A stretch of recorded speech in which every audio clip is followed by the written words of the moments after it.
بسم الله الرحمن الرحیم. اللهم صل علی محمد و علی آل محمد كما صلیت علی ابراهیم و علی آل ابراهیم انک حمید مجید و بارک علی محمد و علی آل محمد كما بارکت علی ابراهیم و علی آل ابراهیم انک حمید مجید. عرض سلام و ادب و احترام خدمت همه شما دوستداران خانه الله، مکه مکرمه، حرمین شریفین، تاریخ پر افتخار توحید.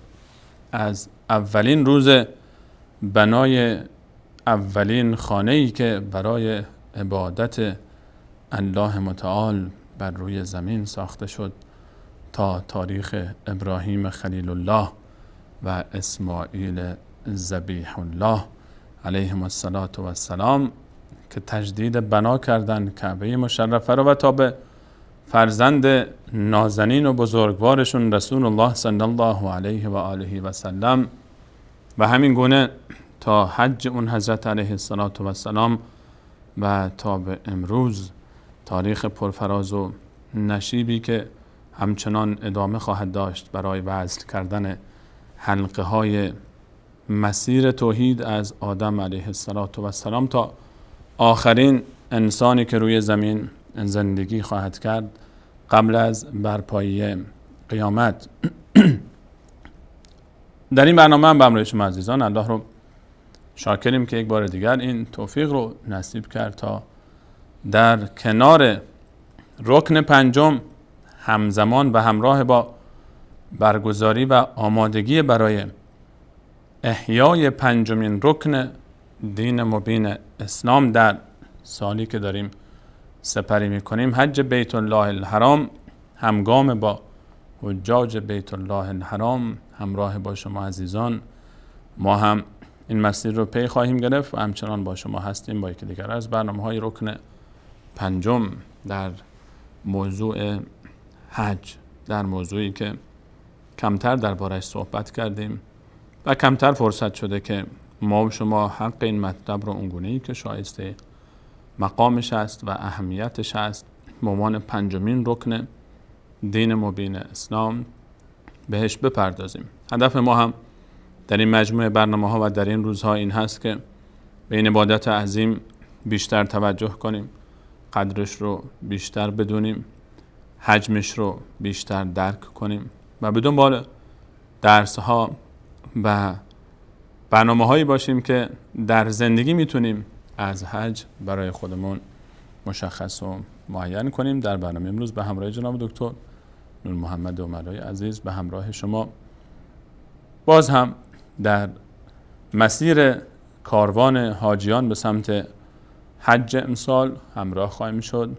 در مدرسه حج با این موضوع انشاءالله بحثی رو آغاز خواهیم کرد و صحبتی رو در مدتی که پیش رو داریم انشاءالله و همراه شما عزیزان حول این محور خواهیم داشت. من در آغاز از طرف خودم و به نمایندگی از شما عزیزان خدمت جناب دکتر نور محمد عمرای عزیز عرض سلام دارم و خوش آمدگویی و خیر مقدم عرض میکنم حضورشون در استودیو. جناب دکتر خوش آمد. بنده هم عرض ادب و سلام و احترام دارم هم خدمت شما و هم خدمت دستاندرکاران شبکه و تک تک بینندگان عزیزی که ما رو همراهی میکنن در این سلسله برنامه‌های حج و من خیلی خوشحالم از اینی که میبینم امسال حال و هوای حج در به اصطلاح منطقه‌ای که ما زیر پوشش به اصطلاح شبکه جهانی وصال حق هست و بخصوص در ایران خیلی پررنگتر از همه سال هاست. با وجود اینی که به اصطلاح متاسفانه نمرودیان زمانه نگذاشتند که حاجیان ایرانی ابراهیموار به طرف خانه خدا حرکت کنند و به ندای حضرت ابراهیم و پروردگارشون لبیک بگن. جالب اینجاست که همه ایران شوق حج رو داره، همه مردم مسائل حج و احکام حج و کلیپ های وصال حق و نمینه برنامه‌ای که در مورد حج هست و گفتنی های حج و درس ها اینا رو با هم دیگه تو موبایل هاشون پاس میدن، در فیسبوک ها، در هر جا حرف از حج هست، حرف از یعنی سبحان الله همون حکایت که هر که با ما در افتاد بر افتاد. حالا هرچی اینا میخوان بیشتر به مردم ظلم کنن، مردم رو از حج بیگانه تر کنن، دور کنن به طرف نمیدونم قبرها و نمیدونم بت پرستی و اینا سوق بدن، به همین اندازه خداوند متعال به حج رو در دلهای مردم شیرین تر میکنه. به هر حال هر چیزی که من بشن ازش، حتی طاعت و عبادتی که مردم ازش باز داشته بشن، اون بیشتر لطافت خودش رو داره، شوق خودش رو داره. و انشاءالله ما هم در این برنامه ها همگام با این شوق و عاطفه جوشان مردم خودمون همراه هستیم تا انشاءالله بتونیم حج رو به خانه های مؤمنان ببریم. امید الله متعال در تایید کلام جناب دکتر جا داره که اشاره بکنیم به آیه 25 از سوره مبارکه حج که الله متعال فرمود اعوذ بالله من الشیطان الرجیم ان الذين كفروا ويصدون عن سبيل الله والمسجد الحرام الذي جعلناه سواء العاكف فيه والباد ومن يرد فيه بإلحاد بظلم نذقه من عذاب ألیم. کسانی که کفر ورزیدن و من میکنن مردم رو از راه الله متعال که راه توحید است و از مسجد الحرام، کسانی که اجازه نمیدن مردم برای زیارت بیت الله الحرام مشرف بشن به این مکان مقدس، اون مکانی که الله متعال میفهمد اون رو ما برابر ساختیم برای اهل اون سرزمین در مکه مکرمه و برای کسانی که از اطراف او می آیند. به هر کسی که در این مکان مقدس مسجد الحرام مکه مکرمه اراده گناه بکنه از روی تعدی و تجاوز، نذقه من عذاب علیم، از عذاب دردناکی او رو خواهیم چشاند. این وعده الله متعال بدون شک روزی گریبانگیر ظالمانی که مردم رو از حج بیت الله الحرام منع میکنن خواهد شد.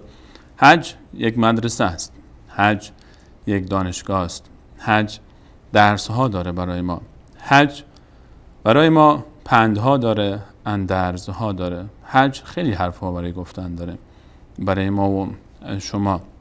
امروز میخوایم به همراه شما در این برنامه و چند برنامه پیش رو با محوریت موضوع مدرسه حج به همراه شما عزیزان بیایم بشینیم پای درس حج، بیایم ببینیم که این مدرسه اگر انسان در این مدرسه ثبت نام بکنه، اون حاجی که احرام میپوشه، کفن میپوشه و سالها امیدواره که این افتخار نصیبش بشه تا در این مدرسه ثبت نام بکنه و کلاس های این مدرسه رو پشت سر بگذاره، در این فضا بیاد و درس یاد بگیره، ببینیم که حجاج بیت الله الحرام در این مدرسه به دنبال چی میگردن، چه چیزی رو کسب میکنن تا ما هم به همراه حجاج بیت الله الحرام از این درس ها استفاده بکنیم. وقتی که یک جایی درسی برقرار میشه، محتوای درس مهمتر از مکان درسه و میشه این درس رو همه جا یاد گرفت و همه جا ازش استفاده کرد. الان اگر ما شما در حج امسال نباشیم، اما درس ها هست، اما اون دین برای هم است، الله برای هم است و راه برای هم است و ما و شما هم میتونیم از این درس ها در زندگی استفاده بکنیم و تکرار حج در هر سال این درس ها رو برای ما تداعی میکنیم و برای کل امت اسلامی. جناب دکتر از درس حج و از مدرسه حج برام بگید. بسم الله الرحمن الرحیم، الحمدلله و الصلاة و السلام علی حبیبی و مولای رسول الله و علی آله و صحبه و من والا. یه چیزی که در حج خیلی چشمگیر هست اینه که اصلا کل حکایت حج چی هست؟ حکایت حج حکایت حضرت ابراهیم علیه السلام و خانواده حضرت ابراهیم. حالا در حج ما میبینیم که چی هست؟ کل موضوع یک نوع به هر حال زنده کردن اون حرکت ها، سکنات، نفس زدن، راه رفتن، شیوه نشست و برخاست ابراهیمی است. از ابتدای امر که ما میاییم طواف میکنیم، طواف ابراهیمی، گام میذاریم بر جای پای ابراهیمی در کنار مقام ابراهیمی که به اصطلاح جای پای ابراهیم هست. بعد قصه زمزم میاد که اونم یادگار فرزند ابراهیم هست. بعد میاییم تو صفا و مروه. صفا و مروه اصلا نماد و زیبایی خاص خودشو داره. صفا و مروه از اول صفا تا مروه و بازگشتش در مسیر راه شما یک شخص رو میبینید. یک شخص پریشان، شیفته، امیدوار و خوف زده. هاجر عجیب زنی است. در قضیه صفا و مروه ما میاییم هاجروار گام میزنیم. جالب اینجاست که هاجر پیرزنی است و عمری ازش گذشته. چطور هاجر راه میره ما همونطور راه میریم. کجا هاجر یواش راه میره ما یواش راه میریم. کجا هاجر میدوه ما میدویم. چطور میدویم؟ مثل هاجر. یعنی حق نداریم که من پهلوون بیام دو میدانی سری برم. نه، اون پیرزن چطور نفس میزد، قدم میزد، میدوید، پیرزنانه باید دوید، هر وله باید کرد. خب چند بار رفت؟ 7 بار. ما هم 7 بارش میریم. از کجا تا کجاش دوید؟ از همونجا تا همونجاش ما میدویم، جای دیگه نمیدویم. بقیهش چی هست؟ چشممون به کعبه است. هاجر چشمش به کعبه بود، ما هم چشممون به کعبه است. هاجر روی صفا وای میساد نگاه میکرد، روی مروه وای میساد نگاه میکرد به کعبه. ما هم وای میسیم نگاه میکنیم به کعبه. بعدش میایم رمع جمرات، همون حکایت ابراهیم علیه السلام و هاجر علیه السلام و اسماعیل. یعنی کل حج میخواد به ما بگه که جناب ابراهیم باش، آهای خانم هاجر باش، آهای جوون و نوجوون اسماعیل باش. عجیب حکایتی استاد سلیمانی عزیز. وقتی که به حج نگاه میکنی، حج عبادت فردی است یا جماعی؟ ظاهرش یعنی ترکیبی از هر دوتا به نظر میاد. آدم میمونه که ببین حساب بکنه فردی یا یک عبادت اجتماعی است. یعنی تلبیه حج رو من فرد گفتم، منهای فرد گفتیم، اومدیم یه جا جمع شدیم. خب ما در نماز هم جمع میشیم، میریم نماز جماعت. اما در نماز جماعت چی کار هست؟ یه امامی داریم که این امام میاد الله اکبر میگه، ما جمهور مسلمان ها پشت سر اون الله اکبر میگیم، تابع اونیم. در حج امامتی وجود نداره، هر کیو خودش. میریم رمی جمرات، ما اونجا کسی رو نداریم که بیاد اون افتتاح بکنه، اول بزنه ما پشت سرش. نه خیر، هر کیو خودش. در طواف هر کیو خودش، در مسعی هر کیو خودش، در عرفات هر کیو خودش. یعنی یه فرد هست. یه درس بسیار بزرگی است اینجا. و در به اصطلاح در تاریخمون ما حرفی که قرآن وقتی از ابراهیم حرف میزنه، از ابراهیم تنها حرف میزنه. یعنی ما اتباع ابراهیم رو به وضوح نداریم که بگیم ابراهیم یک گروه بزرگی به اصطلاح دعوت ابراهیم رو لبیک گفتن، با اون گروه ابراهیم دعوتش رو به پیش میبرد. برخلاف مثلا عیسی علیه السلام یا رسول الله صلی الله علیه وسلم. در قرآن هر جا رسول الله رو داریم صحابش رو داریم. محمد رسول الله والذین معه. اگر جهاد هست تنها محمد رسول الله نیست، محمد رسول الله والذین معه هست. در سخت‌ترین جاها محمد رسول الله والذین معه هست که بعد میاد میگه رضی الله عنهم و رضوا عنه. یعنی یک پروسه رو یک پیامبری با یک گروهی به پیش میبرن. و حکایت این گروه هم در کلام الله مجید در جاهای مختلفی به شکل‌های مختلفی تکرار میشه و به وضوح روشن هست که این پروسه یک جمع هست. یک فرد رهبر و یک سری افرادش. حالا این سوال برای من پیش میاد که من فرد شاید در محیطی باشم که اون صحابه رو نداشته باشم. خب من میخوام که نقش محمد رسول الله رو داشته باشم، این وظیفه‌ام رو که خداوند متعال پیامبر رو برای من الگو قرار داد رو داشته باشم. اما والذین معه ندارم. من چیکار کنم؟ این حج میاد به من میگه که نه، هیچ غم نباش، اصلا پروسه ابراهیمی است. این جایی که محمد رسول الله و الذین معه بود، این حکایت استمرار اون برنامه ابراهیمی است. ما هم در دینمون، در فرامین دینیمون همیشه میبینیم که پیامبر خدا صلی الله علیه وسلم خودش رو امتداد دعوت ابراهیم معرفی میکنه. حتی ما در آیه کلام الله مجید خطاب رسول صلی الله علیه و سلم در سوره نحل داریم که کلمتون امر میفهمد که ثم اوحینا الیک ان اتبع ملت ابراهیم حنیفا و ما کان من المشرکین. و در دعا هم میگه ملت ابینا ابراهیم حنیفا. قرآن هم فرمود ملت ابیکم ابراهیم. قرآن هم به ما گفت ملت ابیکم ابراهیم.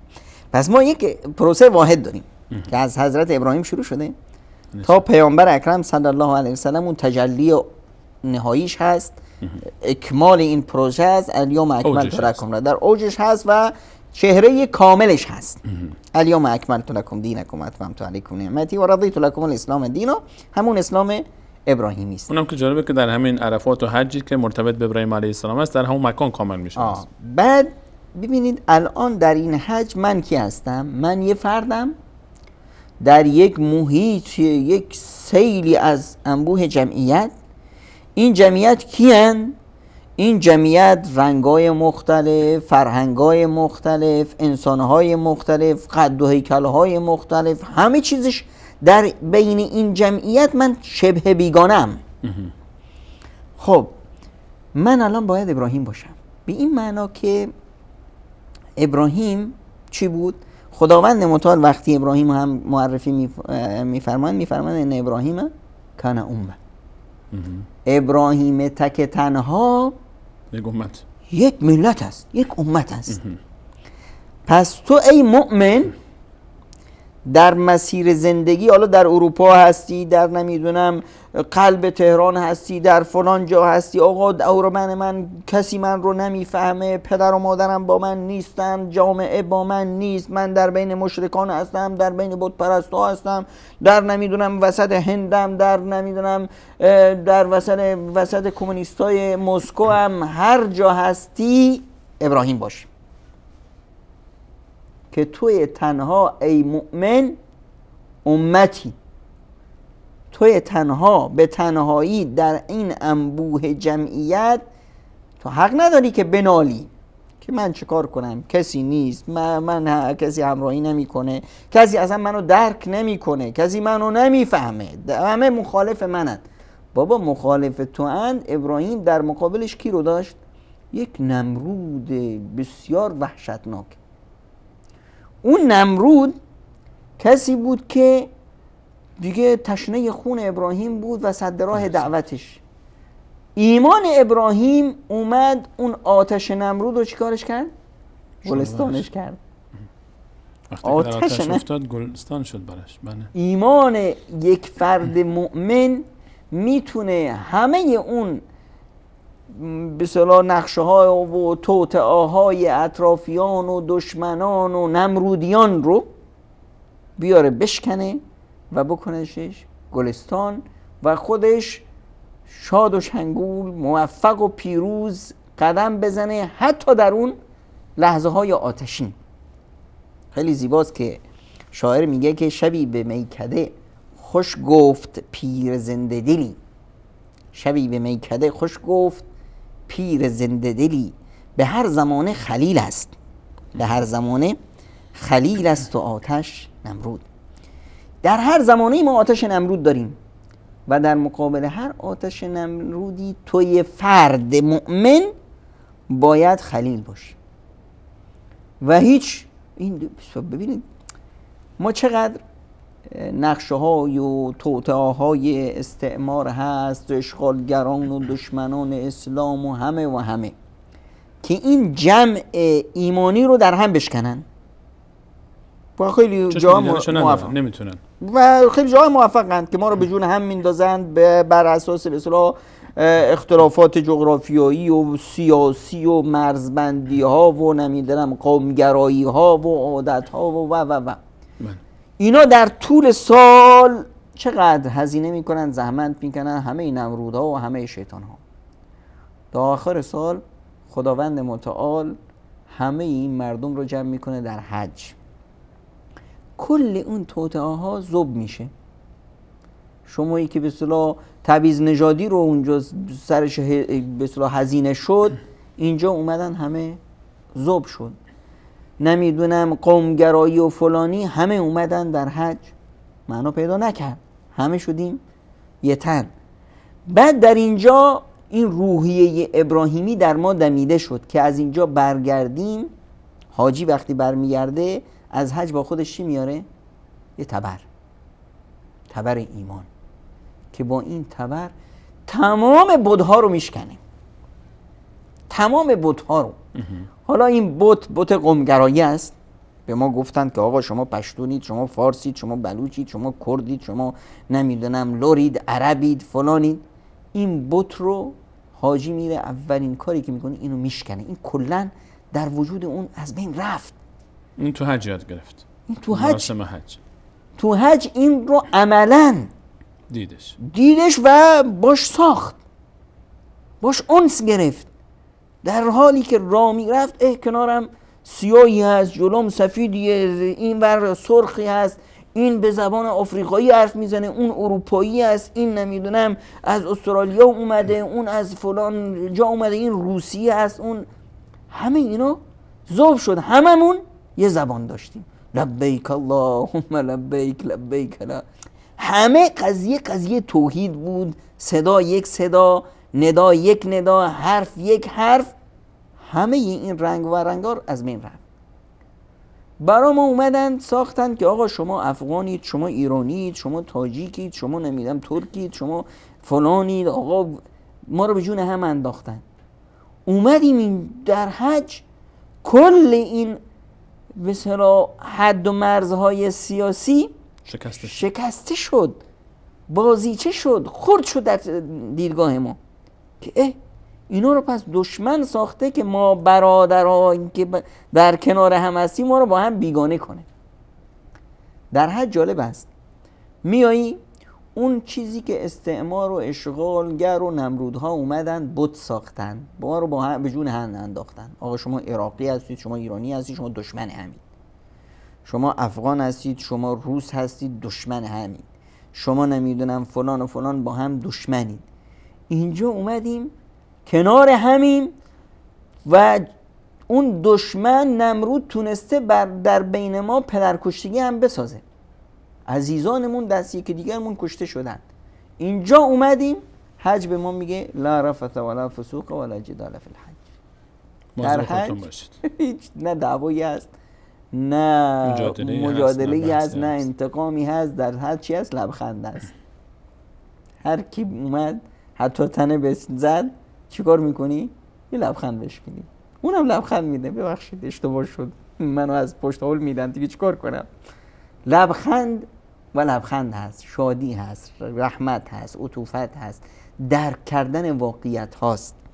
این فضاییه که ابراهیم میسازه، ابراهیم بتشکن.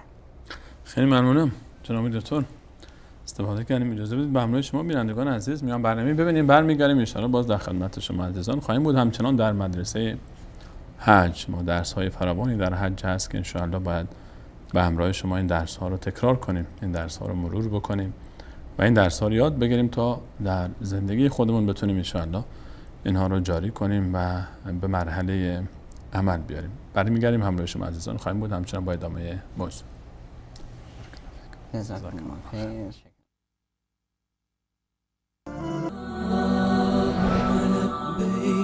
لبيك لا شريك لك لبيك إن الحمد والنعمة لك والملك لا شريك لك لبيك لبيك اللهم لبيك لبيك لا شريك لك لبيك إن الحمد والنعمة لك والملك لا شريك لك لبيك لبيك اللهم لبيك لبيك لا شريك لك لبيك إن الحمد والنعمة لك بعد سلام مجدد خدمت همه شما دوستداران حرمین شریفین. از الله متعال آرزومندانه و رجامندانه و با عذر و التماس تقاضا میکنیم که برای همه اون عزیزانی که دلشون میتپه برای حرمین شریفین و تا به حال زیارت حرمین شریفین نصیبشون نشده، الله متعال نصیب اون عزیزان بگرداند، نه یک بار بلکه بارها و بارها زیارت حرمین شریفین رو. واقعا حرمین شریفین زیارتش یک سعادت است و یک افتخار و شرف است و یک اینکه سفر عمر نامیده میشه. این سفر واقعا این انتخاب و این لقب همینطور بدون در نظر گرفتن ارزش و مکانت این مکان و این جایگاه مقدس نبوده و فقط باید تجربه کرد. این احساس رو باید تجربه کرد، سفر حرمین رو، تا واقعا انسان درک بکنه که چرا بهش گفتن سفر عمر انسان سفر حرمین است. از الله متعال برای همه عزیزان بار دیگر تقاضا مندیم که الله متعال همه عزیزانی رو که دلشون میتپه برای حرمین شریفین و چشمشون با دیدن خانه کعبه پر از اشک میشه و دلشون با دیدن مسجد نبوی شریف میتپه و ضربان قلبشون بیشتر میشه، این احساسات ایمانی و این احساسات زیبا رو الله متعال در میدان عمل در کنار کعبه و در مسجد نبوی شریف مرحله عمل بیاره تا واقعا قدر این احساس رو اونجا بیشتر درک بکنن. همراه شما همچنان از درس‌های حج صحبت می‌کنیم و از مدرسه حج به همراه جناب دکتر نور محمد عمرایی عزیز و جناب دکتر اشاره کردن به اینکه حج گوشه گوشه حج به ما خاندان ابراهیم علیه السلام رو یادآوری میکنه و به عنوان الگو معرفی میکنه. همون خاندانی که ما همیشه در نمازهامون هم از اونها یاد میکنیم، نه تنها در حج، ما در هر نماز، در هر تشهدی که ما میخونیم در طول روز، هر باری که به سمت کعبه ما رو میکنیم برای نماز، در پایان نماز خودمون قبل از سلام ما نام ابراهیم علیه السلام با خاندانش رو ذکر میکنیم و میگیم که اللهم صل علی محمد و علی آل محمد، بر رسول ما صلی الله علیه و سلم و خاندانش درود بفرست آنگونه که بر ابراهیم علیه السلام و خاندانش درود فرستادی و همچنین طلب برکت میکنیم برای رسول صلی الله علیه و سلم و خاندان مبارکشون آنگونه برکتی که بر ابراهیم علیه السلام و خاندان مبارکش رسید.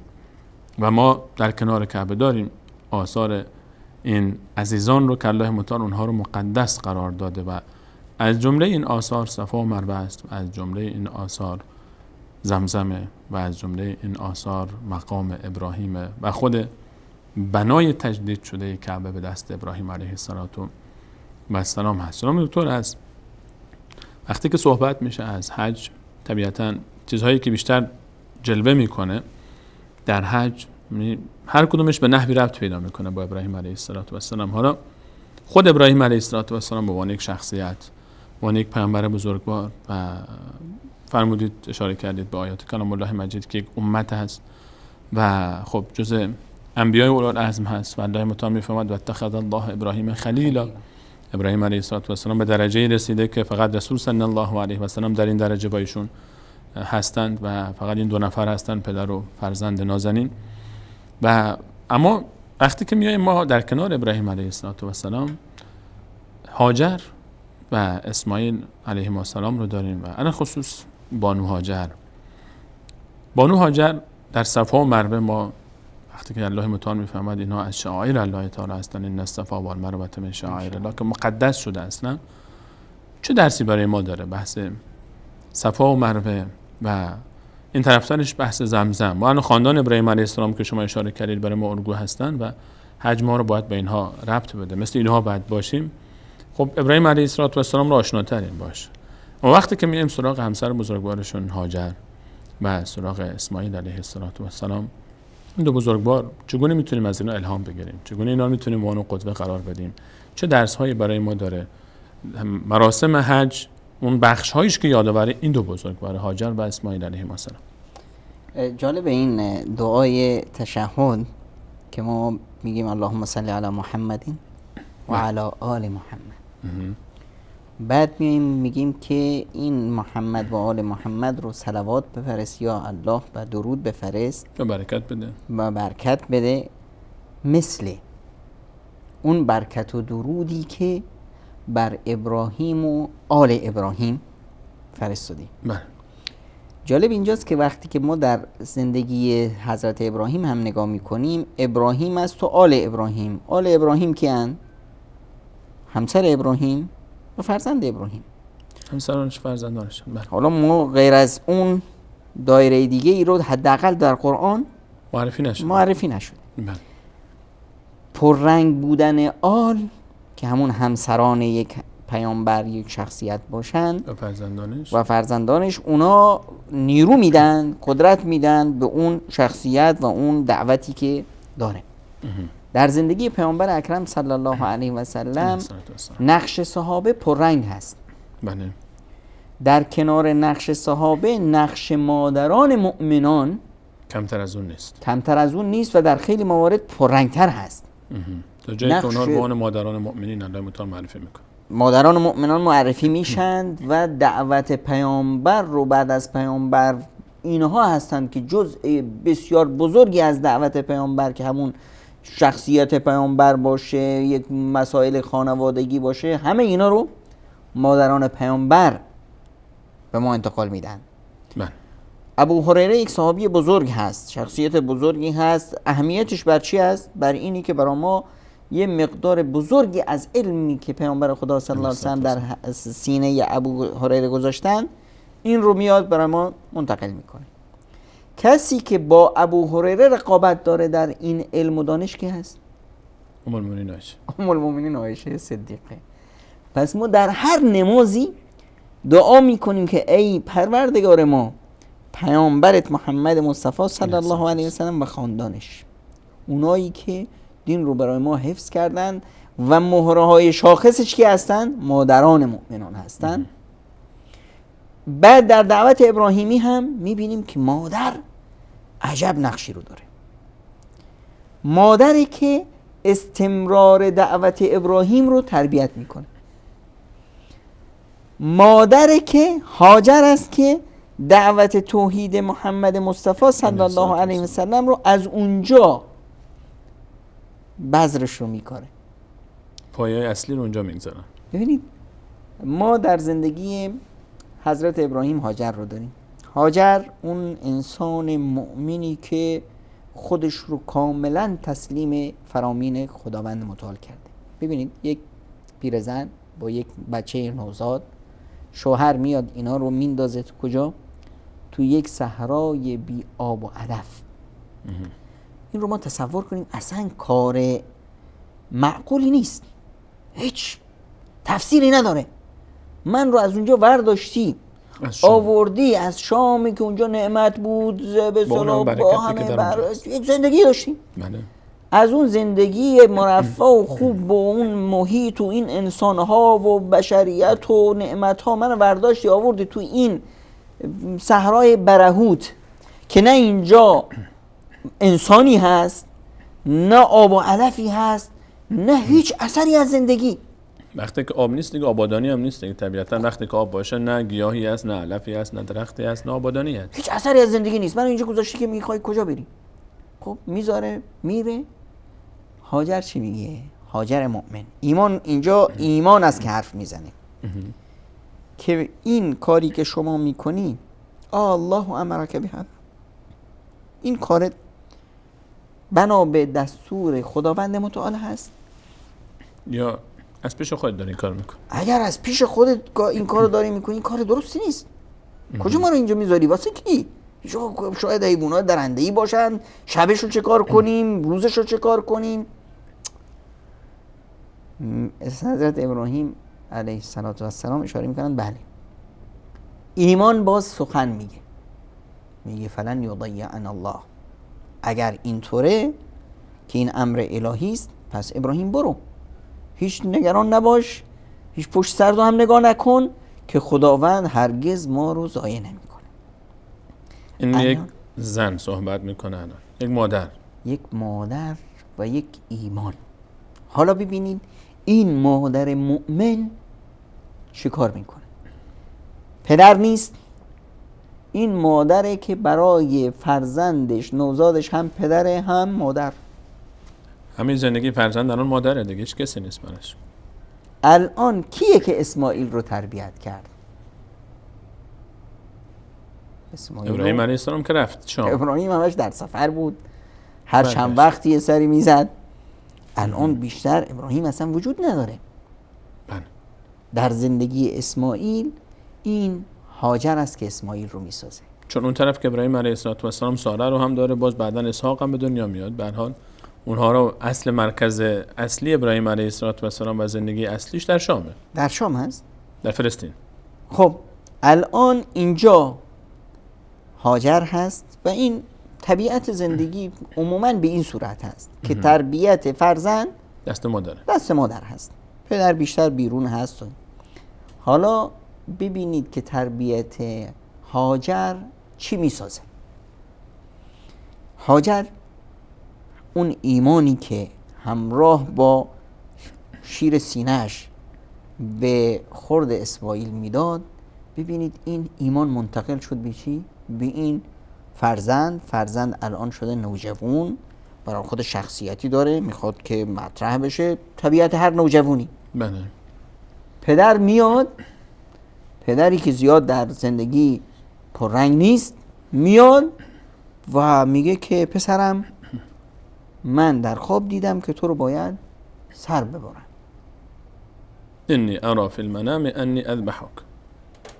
حالا تصور کنیم یک پسر بسیار نوجوان غیر اسماعیل می بود چیکار میکرد؟ برو بابا تو تا الان نبودی، اصلا چند سال پیدا نیست، آنم اومده میخواد سر منو ببره. این داد میزد مادر. طبیعیه ببینین پیرمرد چیکار میخواد بکنه؟ اما نه، این فرزند کیه؟ فرزند هاجره.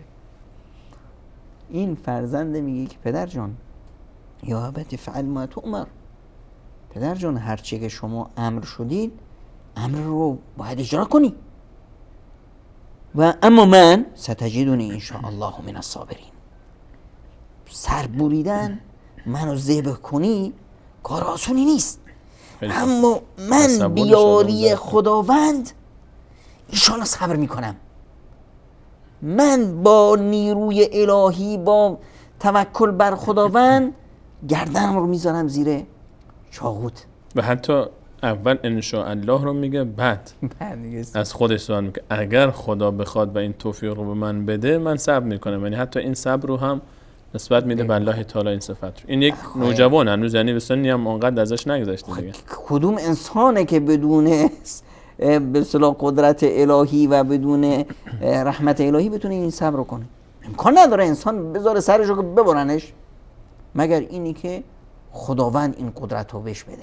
این درک و فهم در سن و سال اسماعیل علیه السلام که در ابتدای نوجوانی است، این رو از کجا پیدا میکنه؟ چطور تربیت میکنه این رو هاجر؟ یعنی چه صفاتی رو شما در وجود هاجر علیه السلام میبینید که الان مثلا یک مادری بخواد مثل هاجر باشه، اسماعیلی تربیت بکنه، چیکار باید بکنه؟ چه صفاتی رو از هاجر باید یاد بگیره؟ هاجر اول هر مادری باید خودش هاجر بشه تا بتونه اسماعیل بسازه. هاجری که این همه توکل بر خداوند متعال داره که ما رو از هیچی نمیترسه، وقتی میدونه که خدا رو ما داریم دیگه چه غم داریم. وقتی که ای ابراهیم تو ما رو به امر خداوند اینجا رها میکنی، امر خداوند اینی که من مادر بدونم که امر خداوند بالاش هیچی نیست و اگر خداوند ما رو امر کرده یعنی اینی که خیر ما در اینه. خیر ما در امر الهی در چیه؟ در اینی که غیر از خدا رو اصلا پشیزی نبینیم. ابراهیم در مقابلش کی بود؟ هاجر این رو با چشای خودش میدید. در زندگی ابراهیم همه اینها رو لمس کرده بود. هاجر هم ساخته ابراهیم هست. تربیت ابراهیم در مکتب ابراهیم تربیت شده. اون ابراهیمی که اون نمرود به اون بزرگی و عظمت و نمیدونم کاخ و آتش و همه در چشم ابراهیم پشیزی نبود. چرا؟ چون که این ابراهیم خدا رو داره. انی وجهت وجهی للذی فطر السماوات والارض. این ابراهیم همونه که در روایات میاد وقتی که حضرت ابراهیم رو به آتش مینداختن فرشتگان می اومدن که ای ابراهیم چه کاری از دست ما برمیاد، چه خدمتی باشه؟ گفته اما به شما من نیازی ندارم، من خدا رو دارم، چه نیاز به جبریل دارم؟ الله تعالی که خودش از حال من خبر داره. وقتی که خداوند از حال من خبر داره، خداوند میدونه که من چه کار دارم میکنم، کجا دارم میافتم، دیگه من این ایمان آتیش و گلستان میکنه. ایمان هاجر این صحرای برهوت رو میکنه مکه مکرمه، مقدس ترین مکان روی زمین. ایمان هاجر از این خاک خشک زمزم میاره بیرون که تا روز قیامت میلیون ها انسان روزانه از اون دارن آب می نوشن. 3 میلیون لیوان روزانه فقط در مسجد الحرام استفاده میشه. از لیوانه پلاستیکی گفتن روزی 3 میلیون فقط در مسجد الحرام مردم برای نوشیدن آب زمزم استفاده میکنن. یعنی سوای مسجد النبی در حرم نبوی 1 میلیون لیتر روزانه فقط میلیون ها می‌نوشن. لیتر، هزاران ساله. حالا اونایی که با خودشون میبرن، اونایی که به اصطلاح منتقل میشه به مدینه منوره، اونایی که به مساجد دیگه میبرن، حاجی‌ها با خودشون میبرن، کلا یک چیز معجزه است. زمزم هیچ تفسیری نداره مگر اینی که بگی آقا این زمزم معجزه ایمان هاجر هست. اینم چاهی در مکه مکرمه که چند هزار سال عمر داره و همه چاهای مکه اطرافش خوش شدن، این یکی مونده. همیشه هر چای عمری داره مگر زمزم. خب این کی هست؟ هاجری هست که در مکتب ابراهیم تربیت شد. اون مکتب خود ابراهیم، مکتب ابراهیم رو ببینیم. ابراهیم کیه؟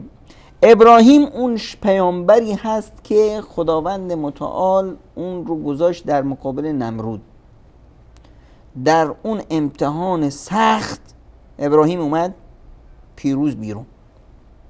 پوزه نمرود رو به خاک مالید. پوزه نمرود هم به خاک مالید. ابراهیم اونی هست که به امر خداوند برو بچه و همسرت رو بنداز تو صحرای برهوت. چشم. ابراهیمی که این همه امتحانات رو سپری کرده، پیامبر اولوالعزم هست. خداوند میگه که ان ابراهیم کان امه. وقتی میاد بچهش رو قربانی کنه شیطان دست بردارش نیست.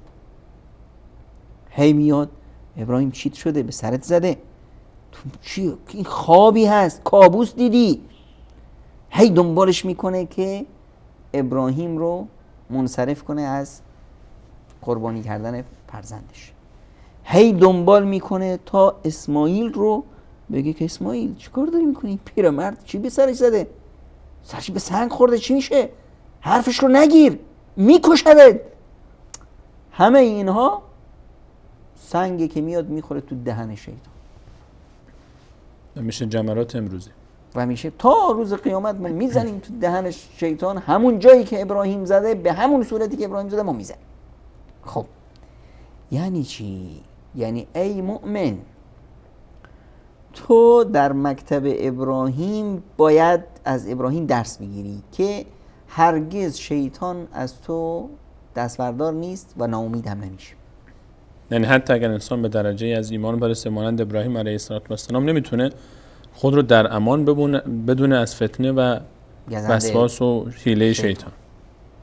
در روایات آوردند که حضرت امام احمد بن حنبل در شدت بیماری بود، مردم ترسیدن که وفات کنه و می اومدن بهش می گفتن که امام بگو لا اله الا الله در سنت پیامبر اکرم صلی الله علیه و سلم که لقنوا موتاکم لا اله الا الله. در آخرین لحظات مؤمن رو کلمه توحید رو بر زبانش جاری بسازید و هر کسی که با کلمه لا اله الا الله از دنیا رفت ان شاء الله جاش بهشته.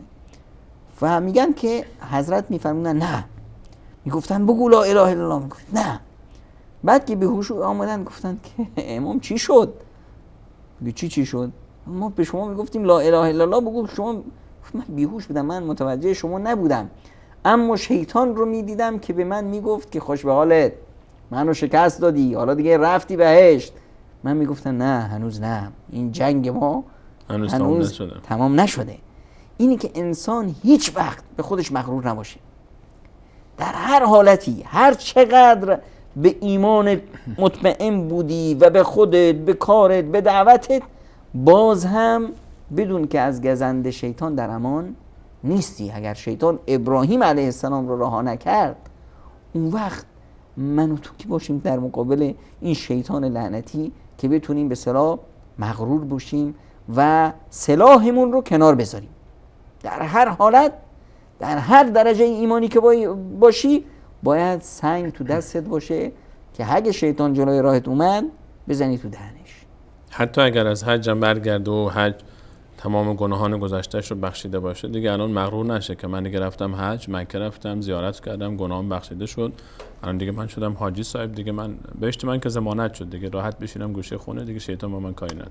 برعکس، حج ابتدایی کار است.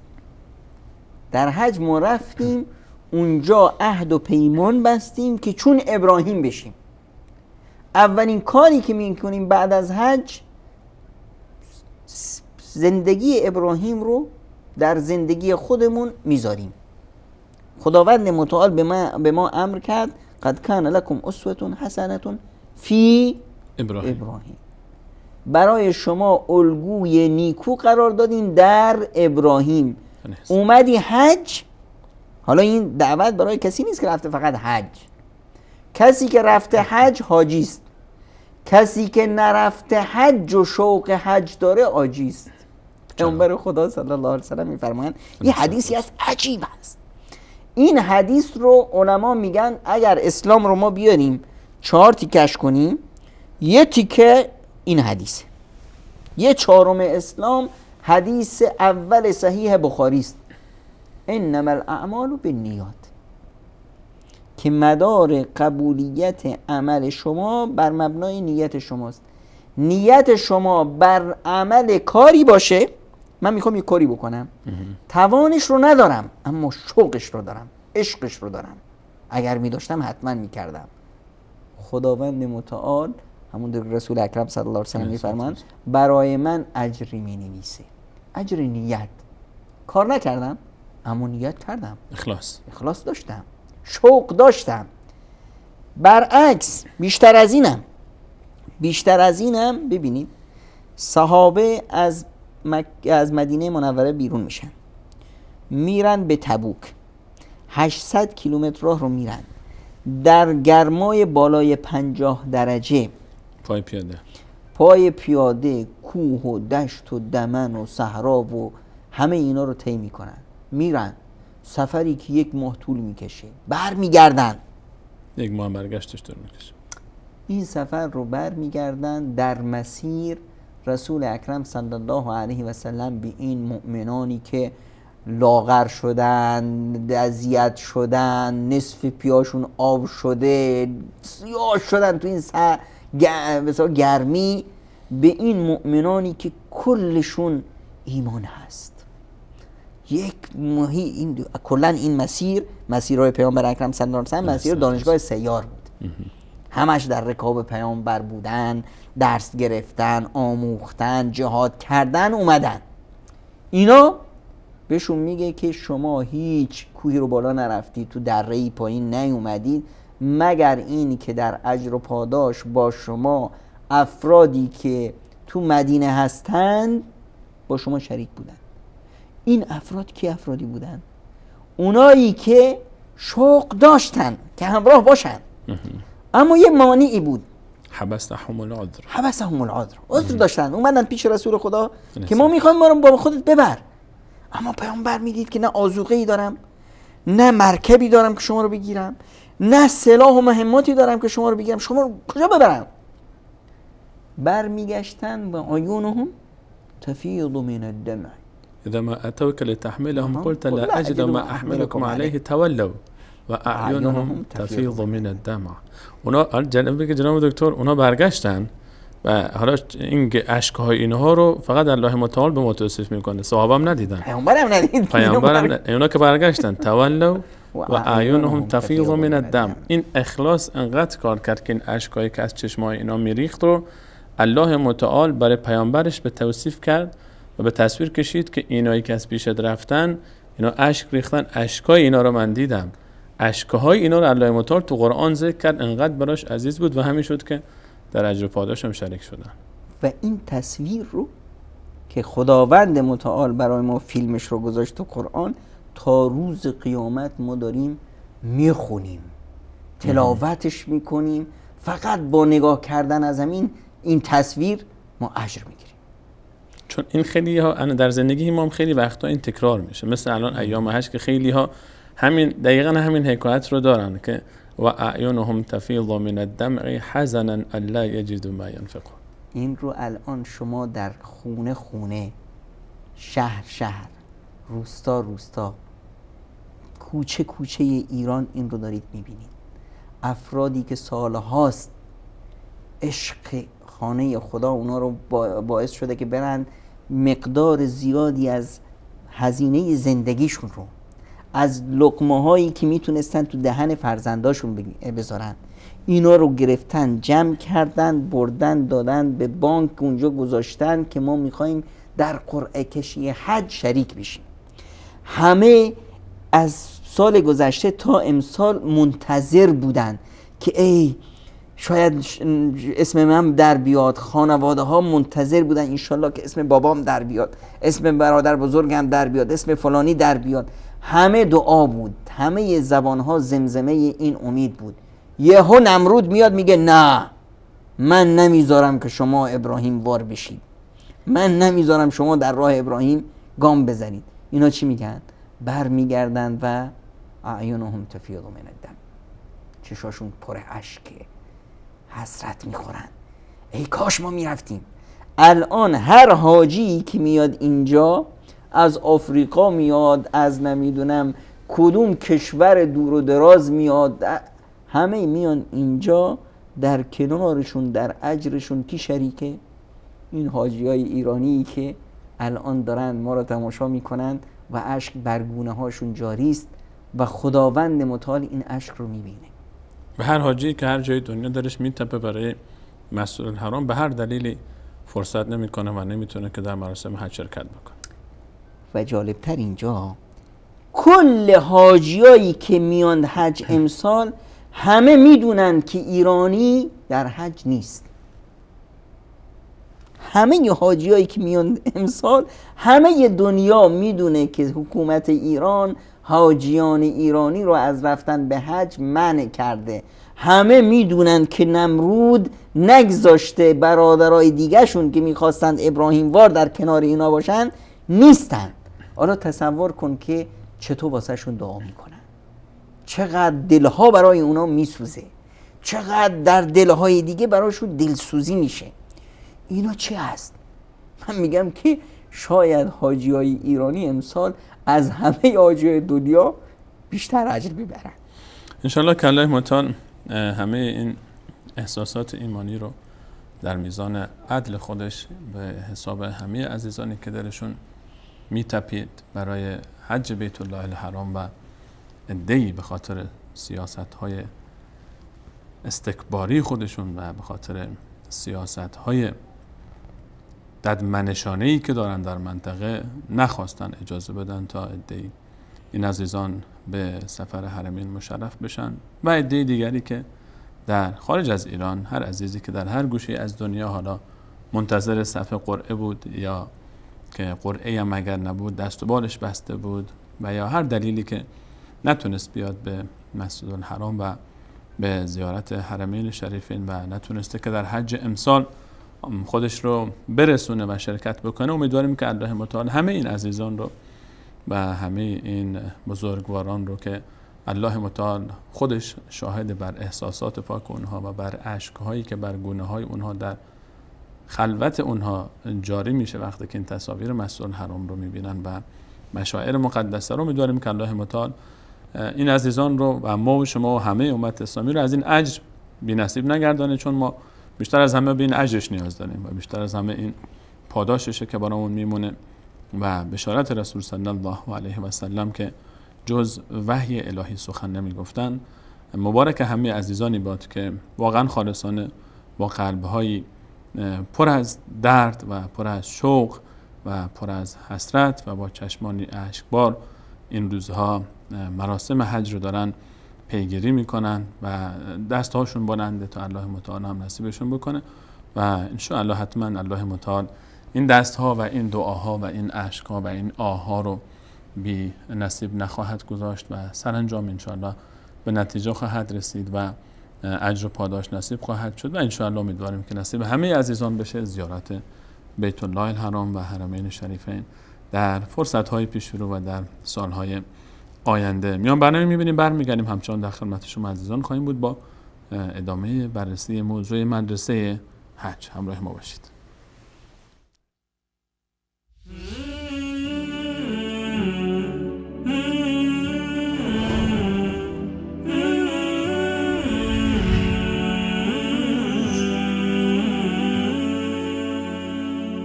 سرت والشوق طريقي جئت من فج عميق إن من أركان ديني حجة البيت العتيق سرت والشوق طريقي جئت من فج عميق إن من أركان ديني حجة البيت العتيق جئت للبيت الحرام لألبي في الزحام ويطوف القلب حبا بين ركن ومقام جئت مشتاقا ألبي قاصدا إياك ربي أنت غفار وإني أرتجي غفران ذنبي قد تركت الأهل خلفي جزت بحرا وفلا لا يساوي الكون عندي وقفة في عرفات جئتها حبا وفرضا أطهر البلدان أرضا فعسى الرحمن عني فجر يوم النحر يرضى جئتها حبا وفرضا أطهر البلدان أرضا فعسى الرحمن عني فجر يوم النحر يرضى عجما جاءوا وعربا ركبوا بحرا وجوا ليس بين الناس فرق أبدا إلا بتقوى عجما جاءوا وعربا ركبوا بحرا وجوا ليس بين الناس فرق أبدا إلا بتقوى جئت مشتاقا ألبي قاصدا إياك ربي أنت غفار وإني أرتجي غفران سرت والشوق طريقي جئت من فج عميق إن من أركان ديني حجة البيت العتيق سرت والشوق طريقي جئت من فج عميق إن من أركان ديني حجة البيت العتيق سرت والشوق طريقي جئت من فج عميق إن من أركان ديني حجة البيت العتيق سرت والشوق طريقي جئت من فج عميق إن من أركان ديني حجة البيت العتيق. با عرض سلام مجدد به همه شما مشتاقان بیت الله الحرام، به همه شما عزیزانی که روزانه چندین بار به سوی کعبه مشرفه، به سوی قبله امت اسلامی، به سوی قلب تپنده جهان اسلام، بلکه قلب کره زمین رو می کنید تا همراه با تمام برادران و خواهران مسلمانتون شریک بشید در حلقه‌ای که به دور کعبه مشرفه از خود کعبه تا اقصی نقاط عالم برای عبادت الله متعال تشکیل میشه، تا همراه بشید با فرشتگانی که در آسمان بیت المعمور رو زیارت میکنند، آن خانه‌ای که در آسمان ها برای عبادت فرشتگان بنا شد و قرار داده شد و رسول صلی الله علیه و سلم فرمود اگر آن خانه سقوط بکنه بر زمین، بر سقف کعبه شما فرود خواهد آمد. کعبه در زمین و کعبه در آسمان دل مشتاقان عبادت الله رو برای عبادت الله متعال، الله واحد احد فرا می‌خواند. کعبه منزلگاه دلهاست. کعبه محو الافئده به تعبیر قرآن کریم و به دعای ابراهیم علیه السلام پناهگاه دلهاست. کعبه اون مکانی است که فقط باید لذت تماشای او رو انسان تجربه بکنه. کعبه ای که گرچه پرده سیاه و سنگ‌های سیاهی داره، اما خورشید منور و نورانی در برابر جمالش شرمنده است و خجالت میکشه. هر روز که طلوع میکنه و وقتی که به کعبه میرسه، از دل خورشید الله متعال بهتر خبر داره که چگونه روش میشه تا نورش رو به کعبه بتاباند. اون خورشیدی که باید نورش رو از کعبه بگیره که بیت الله حرام است. همچنان با شما عزیزان هستیم در برنامه رکن پنجم و مدرسه حج. شما عزیزان شماره تلفن ها رو هم زیرنویس خواهند کرد تا عزیزانی که دوست دارند ما با اونها شریک باشیم در احساسات ایمانیشون، در اون شوق و علاقه‌ای که به مسجد الحرام و کعبه دارن میتونن تماس بگیرن. عزیزان میتونید با شماره هایی که عزیزان زیرنویس میکنن تماس بگیرید و از احساساتتون نسبت به مسجد الحرام بگید، از احساستون نسبت به کعبه بگید، از احساستون در این روزها نسبت به حج بگید، نسبت به حرمین و نسبت به آنچه که در فضای حج و در فضای مقدس مکه مکرمه احساس کردید، تجربه کردید و یا احساس میکنید اگر مشرف بشید به بیت الله الحرام این احساس به شما دست خواهد داد. جناب دکتر از مدرسه حج بگید برامون بازم. شما از احساسات گفتید، منو با خودتون بردید به تاریخ. این احساسات جوشانی که الان در قلب انسان‌هایی است که از رفتن به خانه خدا منع شدن، منو بیاد اون روز میندازه که تصور کنید صحابه رسول اکرم صلی الله علیه و سلم از مکه رانده شدن، هجرت کردن، سالیان هست که نتونستن به مکه مکرمه برگردن. عشق دارن، عشقی که هر مؤمنی داره. سیمای این عشق رو ما حداقل روزانه 5 بار هر مؤمنی به تماشا میذاره. 5 بار مستقیم به طرف کعبه، الله اکبر، سجده و در تصورش هست که در جلوی خانه خدا سجده میکنه. این عشق رو ببین. بعد همین مؤمن رفته زحمت کشیده، آمادگی گرفته که من میرم حج. بعد میاد مشرک اون رو از رفتن به حج باز میداره. همه چشمه ها بی اینه که قرعه کشی که میشه که ما بریم فرودگاه. چی است؟ صاحب فرودگاه این شرک زمانه میاد جلوی اونا رو میگیره. صحابه همچین تصویری داشتن و حرکت کردن، اومدن تا فرودگاه، اومدن به حدیبیه هم رسیدن. به این عشق و علاقه که ما میریم. حدیبیه اون روز در واقع صندوق قرعه کشی امروز بود. اومدن تا صندوق رسیدن، نوبت هست ببینیم میتونیم بریم یا نه. یا کسایی که به صلاح اعلام شده بود که امسال شاید برن. خب اومدن و مشرک شرک اونا رو برگردون. حالا ببین چه امتحان و آزمایش بزرگی بود. واقعا یک امتحان بزرگ بود. سخت بود. سخت. اونم بعد از حدود 8 سال دوری از مکه. حالا این افرادی که ما اصلا در قرعه کشی شریک میشن، اینا افرادی هستن که 10 سال 8 سال اینا منتظرن، 15 سال منتظرن تو صف. خب الان ببین این صحابه نزد خداوند چه ارزشی دارن؟ این صحابه همون صحابه هستن در همین صندوق قرعه کشی حدیبیه به اونها گفته شد رضی الله عنهم و رضوا عنه. اینا پس پیش خداوند خیلی عزیزن. درسته. این آزمایش سخت برای عزیزان خداست. اشد الناس ابتلاء الانبیا. سخت‌ترین آزمایش های الهی بر سر کی؟ انبیاء الهی، پیامبران. بعد از اون بر سر کی؟ الامثل فالامثل.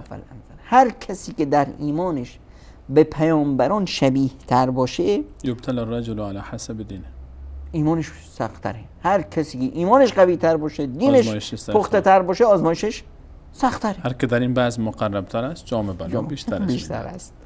خب اینه که ما میگیم که اون عزیزانی که این فرصت براشون مهیا نشد، شرک اومد نخواست که اونها توحید رو لبیک بگن، نمرود اومد نخواست که اونها ابراهیموار گام بزنن، اون نگران نباشن، بدونن که این آزمایش الهی است و انشالله اجرشون رو هم میگیرن و پیش خداشون هم عزیزن.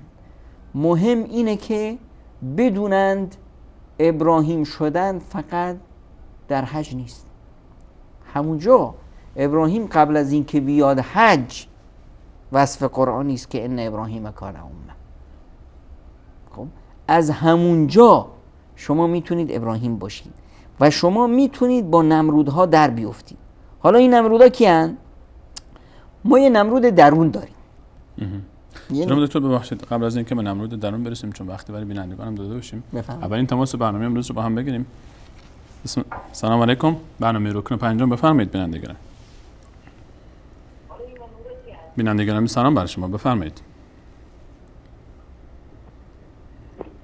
سلام علیکم. سلام بر شما، خودتون معرفی میکنید؟ تلویزیون وصال حق. تلویزیون وصال حق، برنامه رکن پنجم، صدای شما در استودیو در حال پخش است. خودتون رو معرفی کنید برادرم. ما از خودتون یک سوال داشتیم. اگر در موضوع حج باشه و درباره موضوع برنامه ما ممنون میشیم. اگر موضوع دیگری است به برنامه فتوا در روزهای دوشنبه مراجعه کنید. نه درباره موضوع بفرمایید. جاوید جان صدا رو در استودیو مقدار تقویت کنید، صدای این برادرمون رو کم ضعیف داریم. بفرمایید موضوع سوالتون رو مطرح کنید برادر. سوال همین بود که میگن که حضرت ابراهیم بله از چشم نمرود میرود مسئله همین چند هست یا که چند رسم خوفن من یک بار دیگه اگر تکرار بفرمایید با وضوح بیشتر. حضرت ابراهیم فرمودید و نمرود، بقیه سوالتون رو متوجه نشدم. حضرت ابراهیم وقت همین چند هست بیننده گرامی صداتون پیش ما ضعیف هست، متاسفانه متوجه سوالتون نشدیم. شما لطف کنید دوباره تماس بگیرید. جاوید جان اگه ایشون تماس گرفتن دوباره بحث کنید ان شاءالله که تماس بهتر باشه. بیننده بعدی رو میگیریم. سلام علیکم، برنامه رکن پنجم بفرمایید. سلام بر شما. سلام بر شما بیننده عزیز، با تلفن صحبت کنید، صدای تلویزیونتون رو ببندید. سلام بر شما. بیننده بعدی. سلام علیکم، برنامه رکن پنجم بفرمایید. سلام علیکم، بیننده گرامی شما رو خط هستید، صحبت کنید. السلام علیکم و رحمت الله و برکاته. علیکم السلام و رحمت الله و برکاته. خواهرم لطف کنید صدای تلویزیونتون رو ببندید، با تلفن صحبت کنید. بفرمایید. بخیر.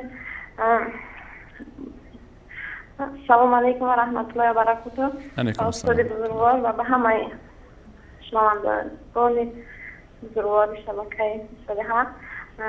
البته محبت زیارت خانه خدا به هم قلب‌های ما، در همه قلب‌های ما میتابد و امید داریم که الله مهربان نصیب گرداند به همه یکی ما، به همه امت اسلامی.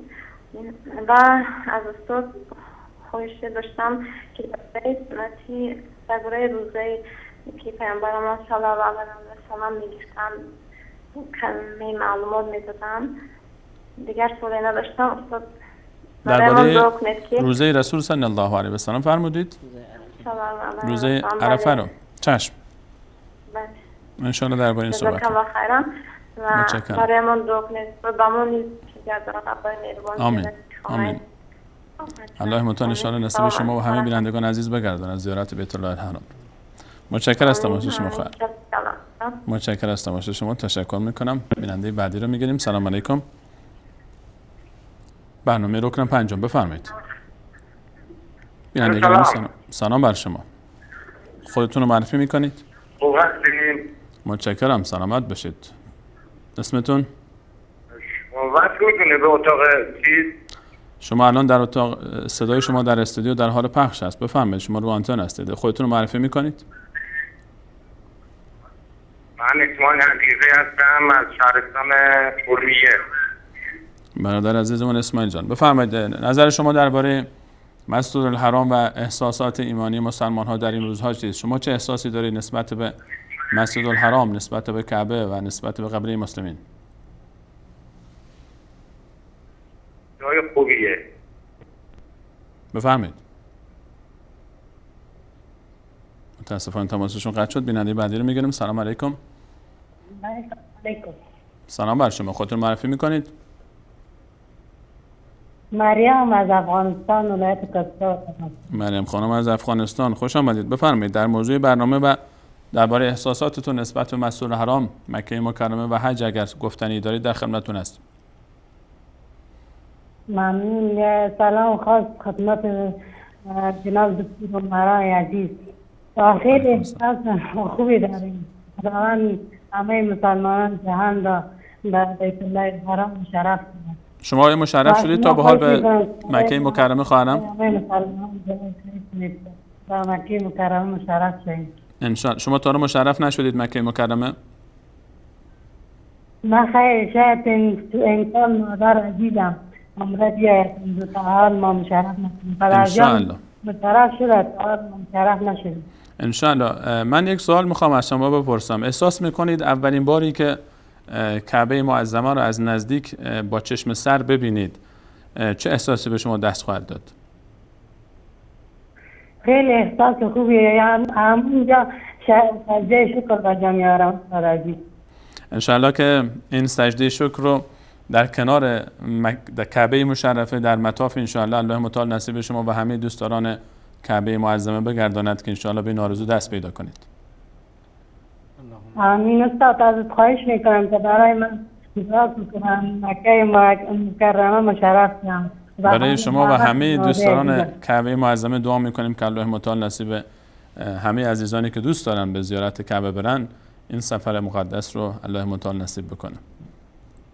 من واقعا ممنونم از برنامه‌های زیبایتون که واقعا حج را در خانه‌های ما وجود داشت. خیلی متشکرم. جزاک الله خیر. الله متعال شما رو حفظ بکنه. تشکر از تماس شما. ممنونم. تشکر میکنیم از مریم خانم از افغانستان. بیننده بعدی رو میگیریم. سلام علیکم. برنامه رکن پنجم بفرمایید.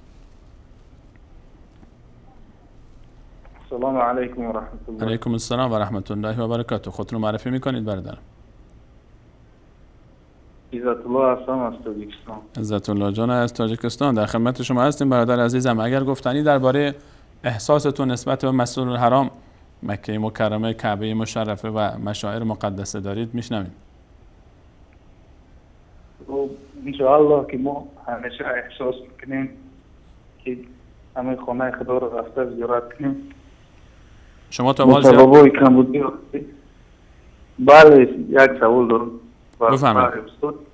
وقتی که ما اولین بار نیت به خانه خدا رفتن میکنیم باید ما چی نیت کنیم برای رفتن که ما چی آمادگی جمعی را میخواستیم فهمیم که بله مثلا وقتی که ما میریم باید با چی نیت بریم چخیل بریم چخیل خدا را قدرت چشم انشاءالله. شما هنوز مشرف نشدید به مکه مکرمه؟ نه انشاءالله ما میشیم انشاءالله بیا به زودی انشاءالله در اولین فرصت الله متعال نصیب شما همه دوستداران مکه معظمه بگرداند سفر حرمین شریفین. تشکر از تماس شما برادر عزیزم. تشکر میکنم از شما. متشکرم. بیننده بعدی رو میگیریم. سلام علیکم. برنامه رکن پنجم بفرمایید. سلام علیکم و رحمت الله. علیکم السلام و رحمت الله و برکاته. خودتون معرفی میکنید؟ متشکرم. طاعت عبادات شما هم قبول. اسمتون؟ خواهش کنم.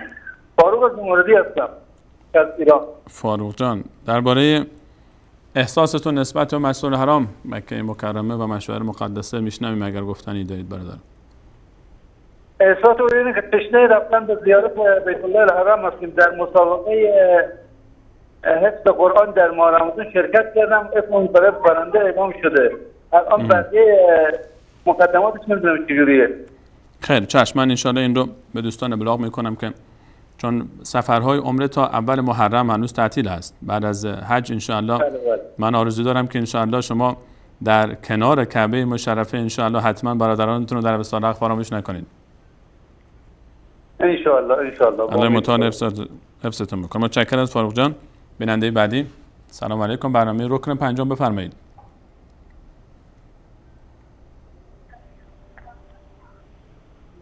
سلام علیکم. بیننده شبکه جانب صالحق، برنامه رکن پنجم. صدای شما در حال پخش در استودیو است.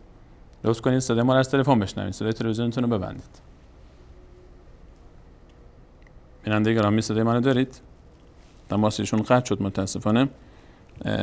به همین قدر بسنده میکنیم چون وقت ما داره به پایان میرسه. جناب دکتر درباره احساس بینندگان شنیدیم و بیشتر حالا سوالی که عزت الله جان داشتن از تاجیکستان درباره اینکه وقتی که یک نفری حالا میخواد بره به حرمین شریفین و این افتخار نصیبش میشه چه نیتی داشته باشه، چه آمادگی های، حالا بیشتر احساس میکنم منظورشون آمادگی روحی بود تا بحث آمادگی های دیگر، چه احساسی داشته باشه، چه نیتی داشته باشه، چطور خودش آماده بکنه برای رفتن به حرمین شریف.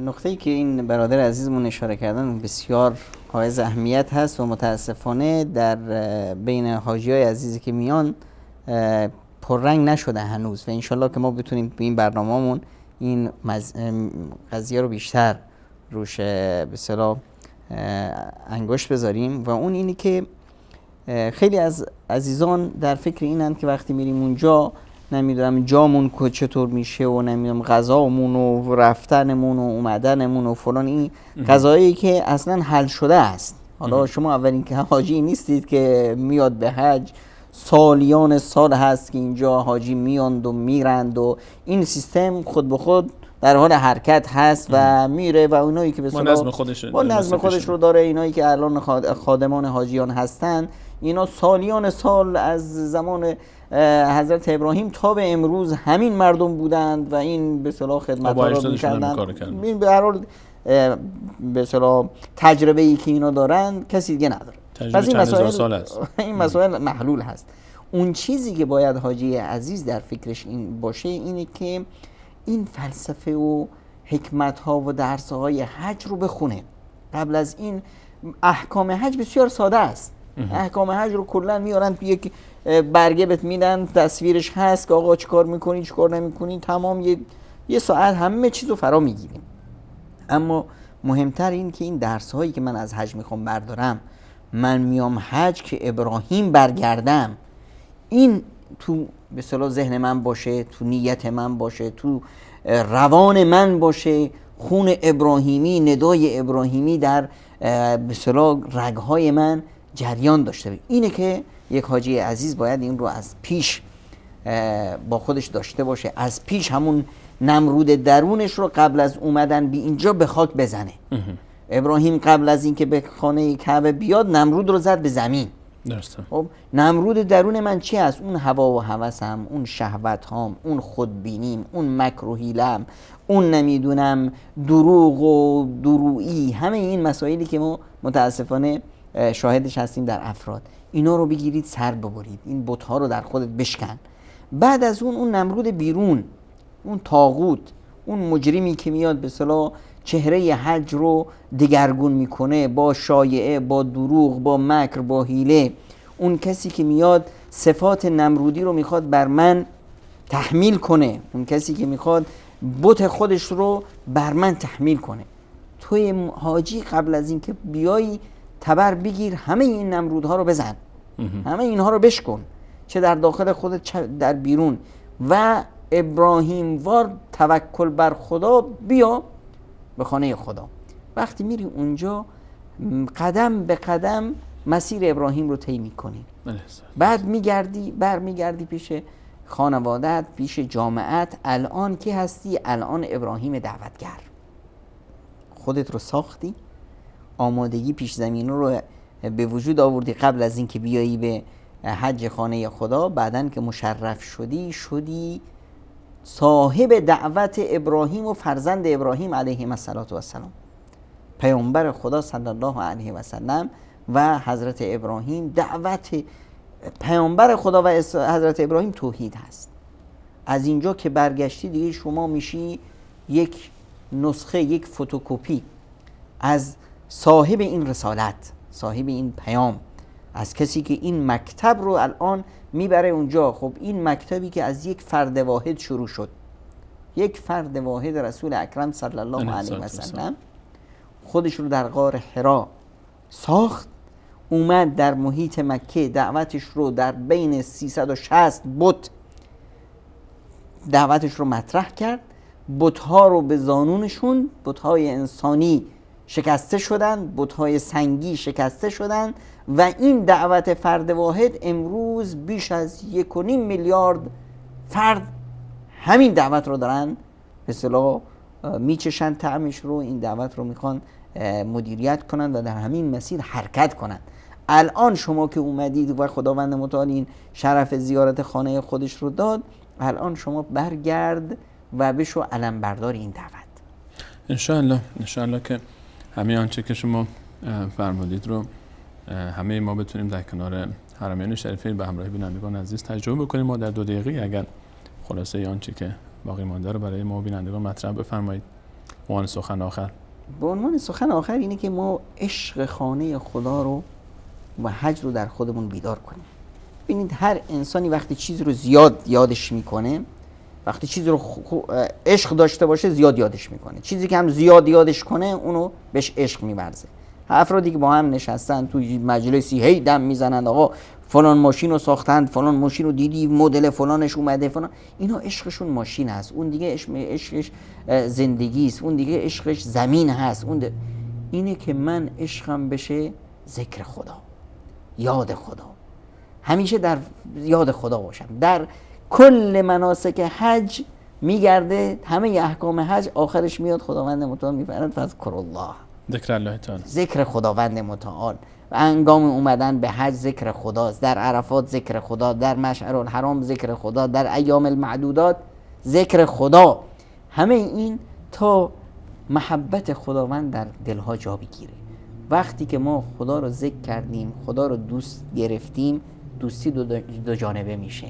فذکرونی اذکرکم، شما در یاد من باشید، من شما رو در یاد خودم خواهم داشت. این محبت رو اگر ایجاد کردیم، خدا ما رو دوست گرفت و لازمش اینه که قلب ما آکنده محبت الهی باشه. امکان نداره که ما پیش خدا عزیز باشیم مگر اینکه دلمون پر از شوق و محبت خداوند باشه. اگر این به وجود اومد، ما دوست خدا شدیم، اولیاء الله شدیم. اولیاء الله صفتشون چی هست؟ لا خوف علیهم ولا هم یحزنون. نه هیچ چیزی هراس خواهند داشت و نه هیچ ترس و واهمه‌ای اونا رو به اصطلاح اذیت خواهد کرد در زندگیشون. انشالله که این احساس زیبا رو الله متعال نصیب ما و همه امت اسلامی بینندگان عزیز بگرداند. چقدر زیباست احساس با الله بودن و احساس اینکه انسان همیشه وجود الله متعال رو در کنار خودش داشته باشه و همیشه دل بده به الله متعال.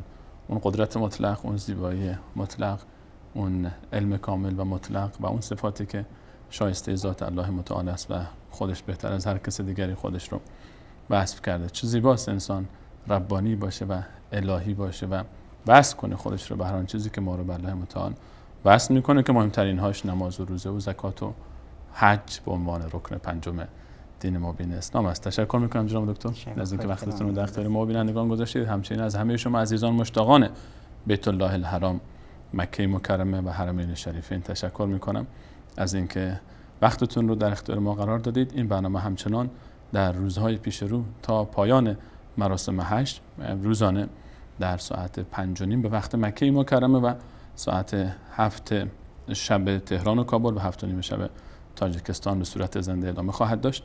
البته ما در ایام مناسک حج از 8 ذوالحجه ما به صورت ویژه باز در خدمت شما عزیزان خواهیم بود با برنامه رکن پنجم به صورت ساعت‌های بی حساب. ما در روز عرفه شاید بیش از 10-12 ساعت بیاری الله متعال و همچنین روز عید قربان و روزهای بعدش برنامه‌های زنده خواهیم داشت ان شاء الله تا بتونیم به اون قولی که به شما دادیم که امسال حج رو به خانه شما بیاریم و با وصال حق امسال حج رو تجربه بکنید، بتونیم که ان شاء الله این قول رو ما عملی بکنیم و به این قولی که به شما دادیم وفا بکنیم. محتاج دعای خیرتون هستیم. و از همه شما عزیزان تقاضای دعا داریم برای خودمون و همه گذشتگان ما و شما که الله متعال اونها رو مورد رحمت بخشش و مغفرتشون قرار بده. تشکر میکنم از همه عزیزانی که پشت صحنه تلاش میکنن تا این ارتباط بین ما و شما برقرار بشه و همه شما خوبان رو به الله متعال میسپارم. الله رو نگهدار شما.